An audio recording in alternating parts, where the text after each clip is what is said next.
दोस्तों, स्वागत है आपका हमारे इस डेली फैक्ट चैनल पर। आज हम अपनी ज्योतिर्लिंग श्रृंखला का 8वां एपिसोड आपके सामने प्रस्तुत कर रहे हैं। यह 8वां एपिसोड बाबा त्र्यंबकेश्वर महादेव ज्योतिर्लिंग पर आधारित है।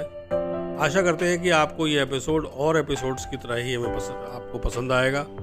अगर आपको ये एपिसोड और एपिसोड्स की तरह ज्ञानवर्धक लगता है तो कृपया करके हमारे इस चैनल को सब्सक्राइब करें, शेयर करें और लाइक करें। चलिए दोस्तों, शुरू करते हैं अपना नया एपिसोड।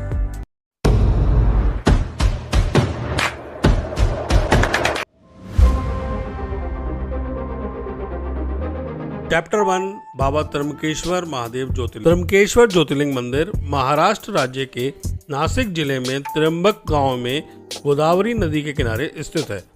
त्र्यंबकेश्वर ज्योतिर्लिंग शिवजी के सभी 12 ज्योतिर्लिंगों में विशेष ज्योतिर्लिंग है।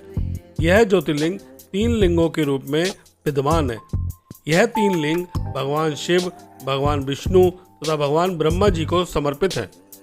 त्र्यंबक नामक स्थान अनेक ऋषियों की भूमि कही जाती है। इस स्थान पर ऋषि गौतम अपनी धर्मपत्नी अहिल्या के साथ निवास करते थे। चैप्टर 2, पौराणिक कथाएं। शिव महापुराण की पौराणिक कथा के अनुसार त्र्यंबक नामक स्थान पर अनेकों ऋषि वास करते थे। उनकी ही तरह ऋषि गौतम भी अपनी पत्नी के साथ रहते थे। उनमें से कई ऋषि गौतम ऋषि से ईर्ष्या करते थे तथा उन्हें नीचा दिखाने की कोशिश करते रहते थे। एक बार ऋषियों ने गौतम ऋषि पर गौ हत्या का आरोप लगा दिया। इससे गौतम ऋषि बहुत ज्यादा आहत हुए। गौतम ऋषि ने ऋषियों से पाप मिटाने के लिए क्या करने को कहा। तब ऋषियों ने कहा कि अगर आप देवी गंगा को इस स्थान पर ले आएं तो आपके पाप का मोचन हो जाएगा। यह सुनकर ऋषि गौतम ने एक शिवलिंग की स्थापना की और भगवान शिव जी की तपस्या करने लगे। तपस्या के फलस्वरूप भगवान शिव प्रसन्न हो गए तथा गौतम ऋषि से वरदान मांगने के लिए कहने लगे। इस पर ऋषि गौतम ने माँ गंगा को इस स्थान पर भेजने का आग्रह किया। इस पर भगवान शिव जी ने तथास्तु कहा। इस पर देवी ने कहा कि अगर आप भी इस स्थान पर मेरे साथ रहेंगे तभी मैं इस स्थान पर अवतरित होंगी। इस पर भगवान शिव ने उनका आग्रह मानते हुए इसी शिवलिंग में स्थापित हो गए तथा गंगा मैया गोदावरी नाम से इस स्थान पर अवतरित हुई।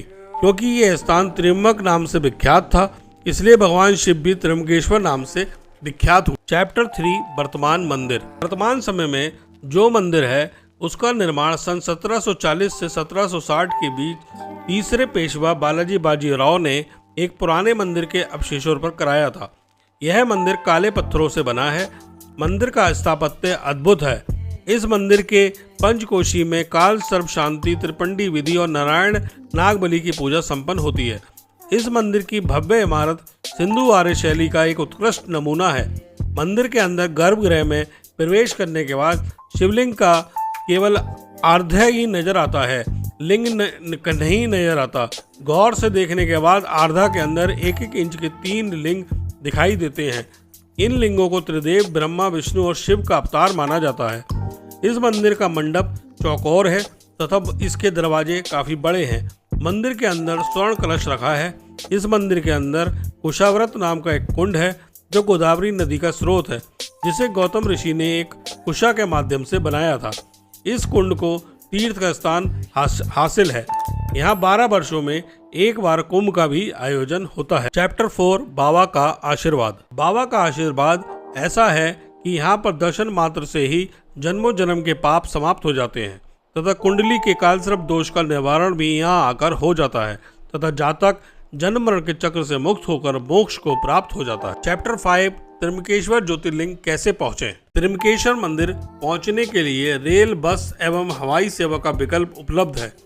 रेल द्वारा जाने पर आपको नासिक तक जाना होगा। वहां से मंदिर जाने के लिए बस सेवा तथा निजी टैक्सी सेवा उपलब्ध है।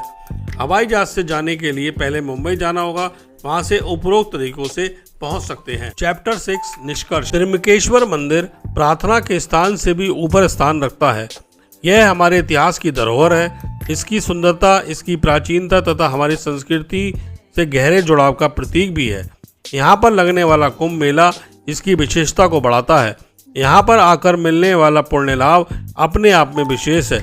अतः यही कह सकते हैं कि हिंदू धर्म से जुड़े लोगों का जीवन काल में एक बार यहाँ आकर जरूर जाना चाहिए। इस तरह से हमारे इस एपिसोड का समापन होता है। अगर आपको ये एपिसोड हमारा पसंद आया है तो कृपया करके इसे लाइक और शेयर और सब्सक्राइब जरूर करें और हमें आगे के वीडियो बनाने के लिए प्रेरित करें। आपका बहुत बहुत धन्यवाद यहाँ तक बने रहने